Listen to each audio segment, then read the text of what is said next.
ചെന്നിത്തല ചുവടുമാറ്റിയോ എന്നാണ് super prime time ആദ്യം ചർച്ച ചെയ്യുന്നത്. ശ്രീ തോമസ് ചാഴിക്കാടൻ, ഇന്നലത്തെ കോൺഗ്രസ് നേതാക്കളുടെ പ്രതികരണം നിങ്ങൾ ശ്രദ്ധിച്ചിട്ടുണ്ടാകും. ഇന്നത്തെയും എന്തെങ്കിലും കാതലായ വ്യത്യാസം പ്രതികരണ രീതിയിൽ വന്നതായി നിങ്ങൾക്ക് അനുഭവപ്പെടുന്നുണ്ടോ?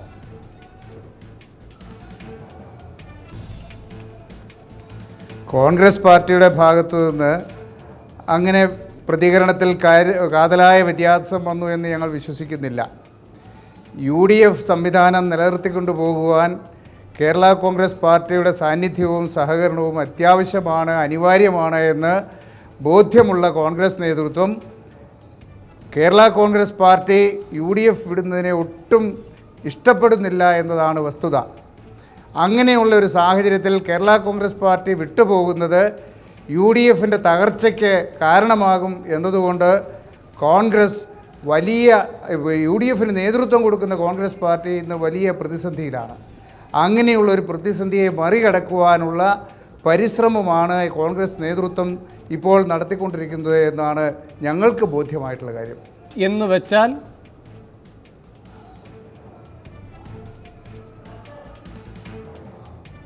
എന്നുവെച്ചാൽ കോൺഗ്രസ് പാർട്ടിയെ സംബന്ധിച്ചിടത്തോളം കേരളത്തിലെ UDF സംവിധാനം, കോൺഗ്രസ് നേതൃത്വം കൊടുക്കുന്ന സംവിധാനം അത് നിലനിന്നു പോവുകയും ശക്തിപ്പെട്ടു പോവുകയും വളച്ചുകെട്ടിയൊരു രാഷ്ട്രീയം പറയേണ്ട സന്ദർഭമല്ല ഇത് കൊണ്ടും കൊടുത്തും നിൽക്കേണ്ട ദിവസങ്ങളായി നാം പ്രതീക്ഷിക്കുന്ന സാഹചര്യങ്ങളാണ്. പക്ഷെ അവിടെ ഇന്നലെ വിരട്ടാൻ നോക്കേണ്ട എന്ന് പറഞ്ഞ രമേശ് ചെന്നിത്തല ഇന്ന് അങ്ങനെയല്ല സംസാരിക്കുന്നത്. ആ ചുവടുമാറ്റം നിങ്ങളുടെ ശ്രദ്ധയിൽപ്പെടുന്നുണ്ടോ ഇല്ലയോ?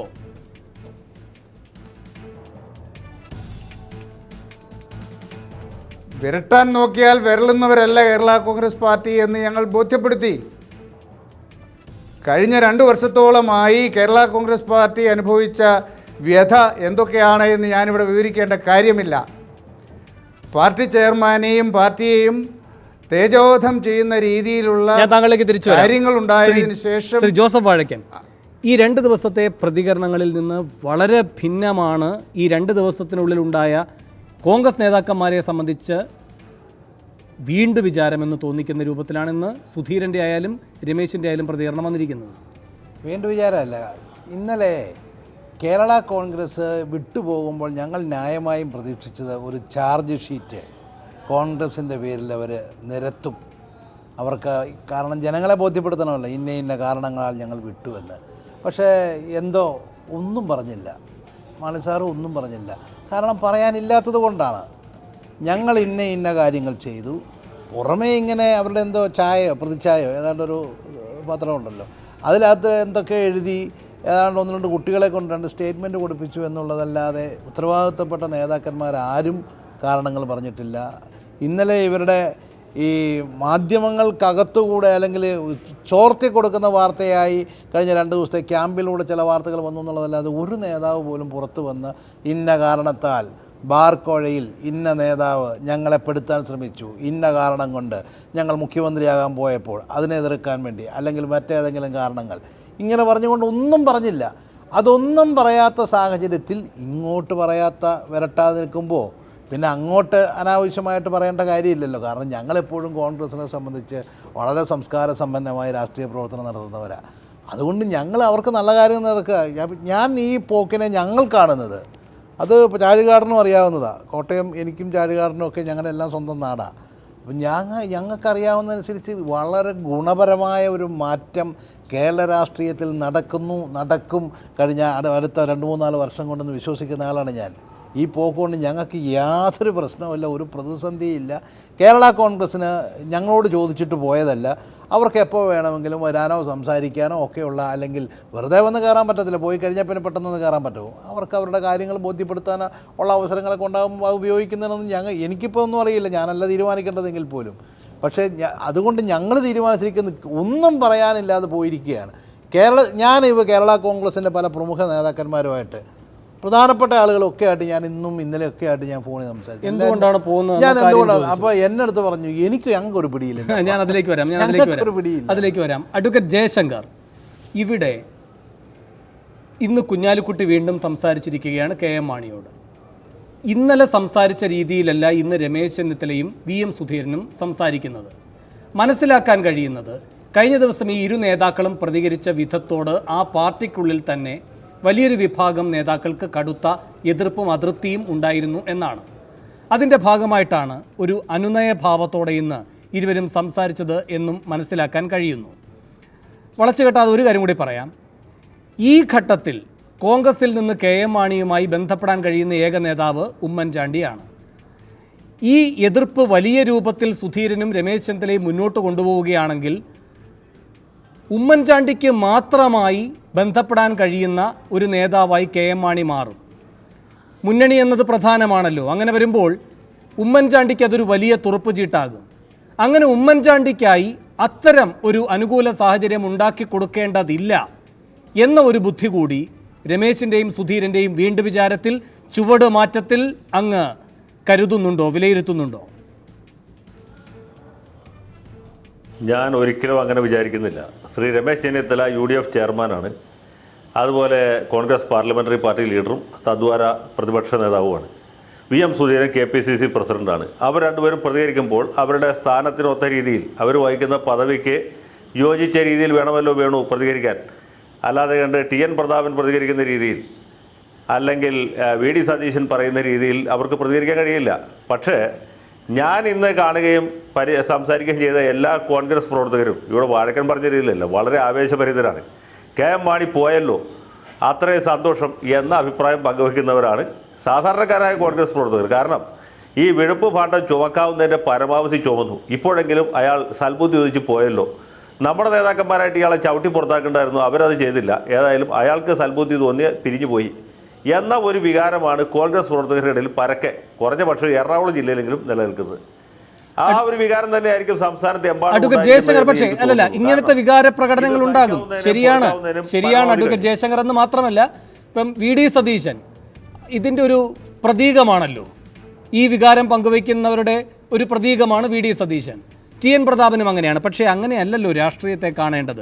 അങ്ങ് പറയുന്ന അത്രയും സ്വീകാര്യത സുധീരൻ്റെയും രമേശിൻ്റെയും പ്രതികരണത്തിൽ ആ പാർട്ടിയിലെ തലമുതിർന്ന ഗ്രൂപ്പ് നേതാക്കന്മാരിൽ പലർക്കും ഇല്ല എന്നാണ് ഞാൻ മനസ്സിലാക്കുന്നത്. എനിക്ക് അവരുടെ ആരുടെയും പേര് പറയാൻ കഴിയാത്തത് കൊണ്ടാണ് ഞാനത് പേരെടുത്ത് തന്നെ പറയാതിരിക്കുന്നത്. അഡ്വക്കേറ്റ് ജയശങ്കർ, അങ്ങ് പറഞ്ഞല്ലോ ആ പദവിയിലിരിക്കുന്നവർ ആ രൂപത്തിൽ പ്രതികരിക്കണമെന്ന്. ഈ നേതാക്കന്മാർ പറഞ്ഞത് ഒരു CR മഹേഷിന് അങ്ങനെ പ്രതികരിക്കാം, പക്ഷേ രമേശ് ചെന്നിത്തല അങ്ങനെയല്ല പ്രതികരിക്കേണ്ടത്. രമേശ് ചെന്നിത്തല പണ്ടുപേക്ഷിച്ചതാണ് യൂത്ത് കോൺഗ്രസ് അധ്യക്ഷ പദവി. ആ പദവിയിലെ അല്ല അദ്ദേഹം ഇപ്പോൾ ഇരിക്കുന്നത് എന്നു കരുതിക്കൊണ്ട് വേണം പ്രവർത്തിക്കാൻ. ഒരു UDF ചെയർമാൻ്റെ ഭാഷയായിരുന്നില്ല രമേശിൻ്റേത് എന്നാണ്. അത് ഞാൻ പറഞ്ഞല്ലോ, അദ്ദേഹം ഒരു ഡിപ്ലോമാറ്റിക്കായിട്ട് സംസാരിക്കേണ്ട ഒരു ആവശ്യമുണ്ട്, ആ രീതിയിൽ സംസാരിക്കുകയും ചെയ്തു. പക്ഷേ ഇനിയിപ്പോൾ രമേശ് ചെന്നിത്തല വായിൽ പഞ്ചസാര ഇട്ട് സംസാരിച്ചാലും KM മാണി മടങ്ങി വരാൻ പോകുന്നില്ല. അത് നമുക്കറിയാവുന്ന കാര്യമല്ലേ. എത്ര മധുരമായിട്ട് സംസാരിച്ചാലും പാലും തേനും ഒഴുക്കിയാലും മാണി വരാൻ പോകുന്നില്ല. ഇവരുടെ സംസാര രീതിയുടെ കുഴപ്പം കൊണ്ടല്ലല്ലോ മാണി പോയത്. മാണി ബാർക്കോഴ കേസിൽ കുടുങ്ങുന്ന സമയത്ത് രമേശ് എന്താ പറഞ്ഞത്? മാണി സാർ സേഫാണെന്നാണ്. ഞാൻ അന്ന് രമേശിനെ പരിഹസിച്ച ആളാണ്, രമേശിനെ കുറ്റപ്പെടുത്തിയ ആളാണ്. പക്ഷേ അന്ന് അവർ കണ്ടമാന സംയമനം പാലിച്ചു. അതുകൊണ്ടാണ് ഇന്നിപ്പോൾ ഇങ്ങനെ ഒരു പതനം ഉണ്ടായത്. അന്ന് നമ്മുടെ പന്തളം സുധാകരനും അതുപോലെ അജയ് തറയിലും VD സതീശനും മാത്രമാണ് ഈ KM മാണി ചെയ്യുന്ന വൃത്തികേടാണ്, അദ്ദേഹം ഏറ്റവും പെട്ടെന്ന് രാജിവെക്കുന്നതാണ് നല്ലത് എന്ന രീതിയിൽ പ്രതികരിച്ചത്. അവരുടെ പ്രതികരണം അന്ന് ബഹുമാനപ്പെട്ട KPCC പ്രസിഡന്റും അന്നത്തെ മുഖ്യമന്ത്രിയും ചെവിക്കൊണ്ടിരുന്നെങ്കിൽ, ഉമ്മൻചാണ്ടിയും അതുപോലെ VM സുധീരനും ചെവിക്കൊണ്ടിരുന്നെങ്കിൽ കോൺഗ്രസിനും UDFിനും ഇത്ര വലിയ പരാജയം ഉണ്ടാകുമായിരുന്നില്ല. അത് ആർക്കാണ് അറിയാത്തത്? കുഞ്ഞാലിക്കുട്ടിക്കെതിരെ ലൈംഗിക ആരോപണം ഉണ്ടായി, അത് 2 മാസത്തിനുള്ളിൽ രാജിവെച്ചു. അതുപോലും വൈകിപ്പോയി, 2 ആഴ്ചക്കുള്ളിൽ രാജിവെക്കേണ്ടായിരുന്നു. KM മാണി ചില സമുദായ നേതാക്കന്മാരുടെ, ഞാൻ കൃത്യമായിട്ട് പറഞ്ഞാൽ സുകുമാരൻ നായരുടെയും വെള്ളാപ്പള്ളി നടേശൻ്റെയും നമ്മുടെ ജോസഫ് മാർത്തോമ മെത്രാപ്പൊലീത്തയുടെയും പിന്നെ കത്തോലിക്ക മെത്രാന്മാരുടെയും പിൻബലമുണ്ട് എന്ന ഒറ്റ ധൈര്യത്തിൽ, ചങ്കൂറ്റത്തിൽ ഒരു കൊല്ലത്തിലധികം ഇവിടെ കേരളത്തിലെ മൊത്തം ആളുകളെയും വെല്ലുവിളിച്ച് അധികാരത്തിൽ കടിച്ചു തൂങ്ങി കിടന്നു. അന്ന് കോൺഗ്രസ്സുകാർ ഇദ്ദേഹത്തോട് രാജിവെക്കാൻ പറഞ്ഞിരുന്നെങ്കിൽ ഇത്ര വലിയ പരാജയം ഉണ്ടാവുന്നില്ല. ഇദ്ദേഹം അഴിമതിക്കാരനാണെന്ന് മൂക്ക് കീഴ്പോട്ടുള്ള എല്ലാ ആളുകൾക്കും അറിയാം. അരിയാഹാരം കഴിക്കുന്നവർക്ക് മാത്രമല്ല, മൂക്ക് കീഴോട്ടുള്ള എല്ലാ ആളുകൾക്കും അറിയാം. അത് പരസ്യമായതിനു ശേഷവും അവസാനം ജസ്റ്റിസ് കമാൽ പാഷയുടെ ജഡ്ജ്മെൻറ്റ് വരുന്നവരെ, അത് വന്നതിന് ശേഷം അദ്ദേഹം രാജിവെക്കാൻ തയ്യാറായില്ല. ഇല്ലേ? ഇങ്ങനെ ഒരു പരിണതിയിലേക്ക് എത്തിച്ചത് കോൺഗ്രസ്സുകാരുടെ മൗനമാണ്, അവരുടെ സംയമനമാണ്. അതുകൊണ്ടാണ് ഈ കുഴപ്പമുണ്ടായത്. ഇപ്പോഴെങ്കിലും കോൺഗ്രസ്സുകാർ അത് തിരിച്ചറിയുന്നു എന്നുള്ളതിൽ എനിക്ക് സന്തോഷമുണ്ട്. ഞാൻ സാധാരണക്കാരായ കോൺഗ്രസ്സുകാരുടെ ഹൃദയവികാരത്തോട് യോജിക്കുന്നു. ശരി, ഞാൻ താങ്കളിലേക്ക് തിരികെ എത്താം. ശ്രീ AN രാധാകൃഷ്ണൻ, നിങ്ങൾ ഒരേ സമീപനം തന്നെയാണ് തുടരുന്നത്, KM മാണി മുൻകൈ എടുക്കട്ടെ എന്ന്. ഞങ്ങളായിട്ട് അങ്ങോട്ടേക്ക് എന്തായാലും സമീപിക്കാൻ ഒരുക്കമല്ല എന്നും. പക്ഷേ അതൊരു ആലങ്കാരികമായ പ്രയോഗം മാത്രമാണ്. നിങ്ങൾ അദ്ദേഹത്തെയും കാത്ത് കണ്ണിൽ എണ്ണയൊഴിച്ചിരിക്കുകയാണ്. ഈ സമീപനം എന്തുകൊണ്ടാണ്? വേണു, ഞങ്ങൾ ഈ കഴിഞ്ഞ ദിവസങ്ങൾ അല്ലെങ്കിൽ ഇതുമായി ബന്ധപ്പെട്ട വിഷയങ്ങളിൽ ഞങ്ങൾ ആരും ബഹുമാനായ KM മാണിയുമായോ കേരള കോൺഗ്രസ് നേതാക്കളുമായോ ഞങ്ങൾ ചർച്ച നടത്തിയിട്ടില്ല. ഞങ്ങൾ ഈ വിഷയത്തെ കാണുന്നത് മറ്റൊരു രീതിയിലാണ്. നമ്മുടെ ഈ ചർച്ചയുമായി ബന്ധപ്പെടുന്ന രീതിയിലല്ല കാണുന്നത്. കാരണം കേരളത്തിലെ കോൺഗ്രസ് പാർട്ടി അവർ നേതൃത്വം കൊടുക്കുന്ന ഐക്യജനാധിപത്യ മുന്നണി ശിഥിലമാകുകയാണ്. ഞങ്ങളുടെ പ്രസക്തി എവിടെയാണ് വരുന്നത്? പ്രത്യേകിച്ച് കേരളത്തിനകത്ത് ഐക്യജനാധിപത്യ മുന്നണിയിലെ ഏറ്റവും പ്രധാനപ്പെട്ട കക്ഷികളിലൊന്നായ കേരള കോൺഗ്രസ് മാറുന്നു. MP വീരേന്ദ്രകുമാർ പ്രതിഷേധം രേഖപ്പെടുത്തുന്നു. RSPയുടെ അസീസ് പല ഘട്ടങ്ങളിലും പ്രതിഷേധം രേഖപ്പെടുത്തി. അങ്ങനെ ഐക്യജനാധിപത്യ മുന്നണിയിലെ ഘടകകക്ഷികൾ ഓരോന്നോരോന്നായി പ്രതിഷേധം രേഖപ്പെടുത്തുമ്പോൾ സ്വാഭാവികമായും ഇന്ന് കേരള നിയമസഭയിലേക്ക് ഒരു പ്രതിപക്ഷത്തിൻ്റെ ദൗത്യം ഏറ്റെടുക്കാൻ സാഹചര്യമുള്ള BJP അത് രാഷ്ട്രീയമായ നിലപാടുകൾ സ്വീകരിക്കും. അതതിൻ്റെ സ്വാഭാവികമാണ്. ഇന്ന് ബഹുമാനായ രമേശ് ചെന്നിത്തല പ്രസംഗിച്ചപ്പോൾ അദ്ദേഹത്തിൻ്റെ സംസാരത്തിൽ സൂചിപ്പിച്ചു, ലോക്കൽ ബോഡികളിൽ പ്രാദേശികമായ വികാരം കണക്കിലെടുക്കുമെന്നാണ്. അങ്ങനെ കോൺഗ്രസ്സുകാർക്ക് KM മാണി വേണ്ട എന്നുണ്ടെങ്കിൽ അവരാദ്യമായി എടുക്കേണ്ടതായ നിലപാട് പ്രാദേശികമായി കേരള കോൺഗ്രസുമായി അധികാരം പങ്കുവെക്കുന്ന സ്ഥലങ്ങളിൽ വേണ്ട എന്ന് പറയണം. അങ്ങനെ വേണ്ട എന്ന് പറഞ്ഞാൽ കേരളത്തിൻ്റെ രാഷ്ട്രീയം പുതിയ വഴിത്തിരിവിനായ സാഹചര്യം ഒരുക്കും. ആ പുതിയ വഴിത്തിരിവാണ് എന്ന് വെച്ചാൽ ശ്രീ AN രാധാകൃഷ്ണൻ, നിങ്ങൾ മൗനം കൂടെ കൂട്ടുചേരുമെന്നതാണ്. അതിനുള്ള അവസരം രമേശ് ചെന്നിത്തല നൽകിയില്ല എന്ന നിരാശ മാത്രമാണ് നിങ്ങളുടെ ആ വാക്കുകളിൽ. അതിനല്ലല്ലോ രമേശ് ചെന്നിത്തല ചുമതല ഏറ്റെടുത്ത് അവിടെ ഇരിക്കുന്നത്, നിങ്ങൾക്ക് സഹായം ചെയ്യാൻ. അല്ലല്ല, എൻ്റെ ചോദ്യം അതല്ല. ശ്രീ AN രാധാകൃഷ്ണൻ, ചോദ്യം അതല്ല. ഇവിടെ നിങ്ങൾ ഇതേ നിലപാട് ഇങ്ങനെ തുടരുകയാണ്. മാണി വരണം എന്ന നിലപാട്. പക്ഷെ നിങ്ങൾ അത് ഭംഗിയായി പൊതിഞ്ഞുകെട്ടി പറയുന്നത് ഞങ്ങൾ അങ്ങോട്ടേക്ക് വരാൻ ഒരുക്കമല്ല എന്നുമാണ്. ചുരുക്കത്തിൽ ഇത് നന്നായി ഉൾക്കൊണ്ടതുകൊണ്ടാണ് മുസ്ലിം ലീഗ് ഗൗരവതരമായി ഈ വിഷയത്തിൽ ഇടപെടുന്നത്.